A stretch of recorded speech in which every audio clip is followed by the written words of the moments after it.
In Brazil, 1,000 kilometers north of Rio de Janeiro, lies the most diverse concentration of marine life in the South Atlantic.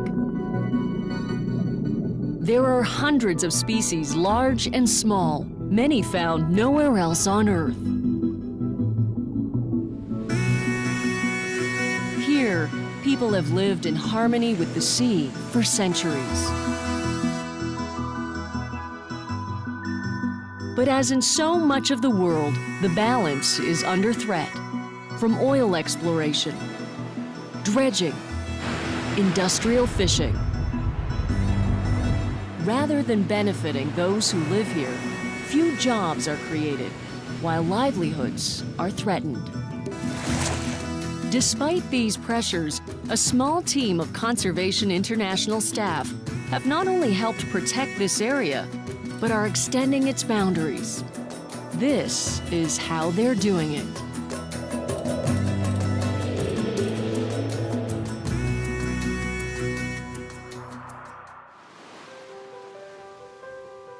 Abrolhos National Park was the first marine park in Brazil. I've been doing research here for 13 years, initially very focused on the biological side of the area.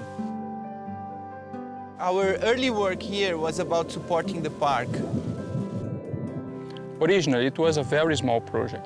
We started by doing a diagnostic. It was really important to understand the entire region. Sea ice science helped show why the park was important. But with only one patrol boat and a vast, wide open sea, enforcing rules was daunting. Esses barcos foram pegos numa operação de fiscalização e esse foi flagrado com pesca com espinhel no interior do parque. Espinhel é uma grande linha com centenas de anzóis. The ocean is a big place and it's difficult to enforce rules. So you need to win people over by finding win-wins between people and nature.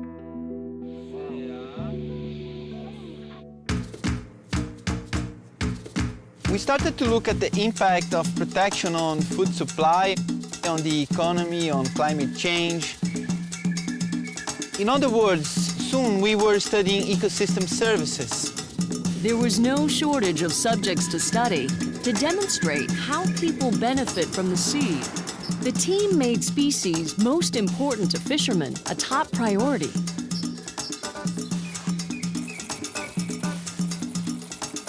As well as species important for dive tourism.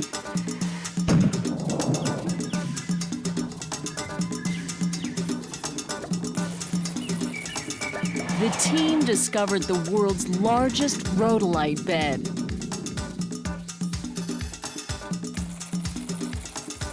They also set out to show links between nature and traditional ways of life. Isso aqui é uma tradição indígena de fazer cordas e fio para rede de pesca, né? It's one thing to gather data on how people benefit from nature. Another to get the word out. This starts at the grassroots. We have been trying to engage the locals in all steps of research projects. We engage locals in data collecting. It can be fish counts underwater. This is very important to bring more trust to the data we will later show. Saímos em volta Hoje saímos para pescar, para análise no laboratório. E me sinto bastante feliz em participar. A gente tem que ter bastante cuidado e bastante respeito com a natureza, senão não vai sobrar para os nossos netos nem para os nossos filhos. They also designed a high school program, providing credit to students who help with research projects. Meu nome é Bárbara, sou filha de pescador. Através desse projeto, eu mergulhei, fiz mergulho livre, conheci várias espécies de corais. Armed with data, partners, and a grassroots network, CI could make the case for a new marine protected area. This one further north in Corumbau. Here, the Pataxó have fished for centuries. Meu tetravô era pescador, meu avô era pescador, meu pai era pescador. Eu comecei a pescar com 8 anos de idade. Tem filhos meus que estão pescando. Então, o mar, para mim, eu considero como minha casa. This time, the goal was to create a different kind of protected area, an extractive reserve. In some areas, fishing is allowed. In others, there are no-take zones. Fish multiply in the protected areas, then spill over. A partir do momento que foi criada a RESEC, foi criado áreas de uso restrito na RESEC, onde os pescadores não ficaram satisfeitos. Soon, though, it was clear. Fishermen living in areas with no-take zones had more fish.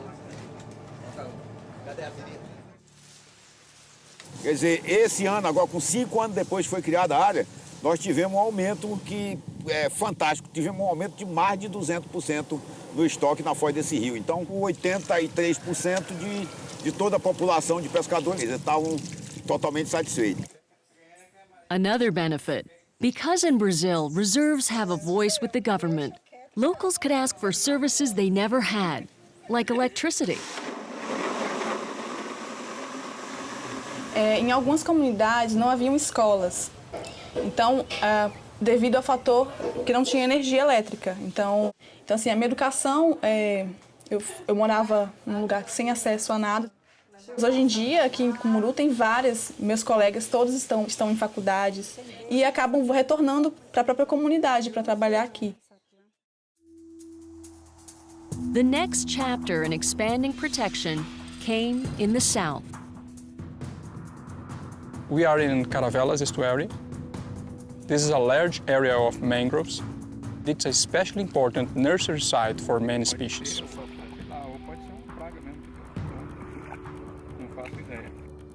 Many locals are descendants of slaves. They've lived on crabs and shellfish for over a century. Here, industrial shrimp farmers sought to set up shop. The shrimp farming was a big threat for this entire Caçurubá region. A big company wanted to move into the area to create the largest shrimp farm project in Brazil. Shrimp farming is hugely destructive. The Abrolhos team went to work, taking the case to the government, showing how mangroves help with climate change, protect coasts, and are vital to marine life. But they couldn't take on the shrimping industry alone. Here we are in CI's office in Abrolhos. As you see, it's a small office. There are only 4 of us here. So, to get things done, we need to work through partners. They activated SOS Abrolhos, a coalition of 26 partners. They launched a local media campaign, complete with locally produced videos. The work paid off. President Lula of Brazil personally came to Caçurubá to declare it a national reserve. Ninguém esperava essa pessoa tão importante, né? Para os brasileiros, Lula hoje é tipo comparado a deus, né? The SOS Abrolhos coalition had an important role on bringing the President Lula to this region. It's a real example of amplification of our strategy to the national scale. These successes are something to celebrate, but the threats are always there. Recently, fishing fleets from other states have been appearing. Many use damaging techniques, endangering marine life and workers. CI is now attempting the most ambitious expansion to date, one that extends from the mangroves to the outer shelf reef. They know it's not enough to protect just the beautiful areas. They must also protect the broader ecosystem that sustains them. We're about to go to the sea on this helicopter. We are surveying where to create a marine corridor. The goal is to create a corridor that protects commercially important fish through their life cycle. This starts with birth in the mangroves. When the fish get older, they move to the midreef. Here, there's no protection. When full adults, they move to the outer shelf to spawn.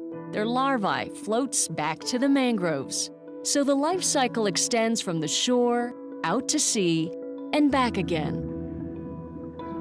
And if CI has its way, this will be a never-ending cycle.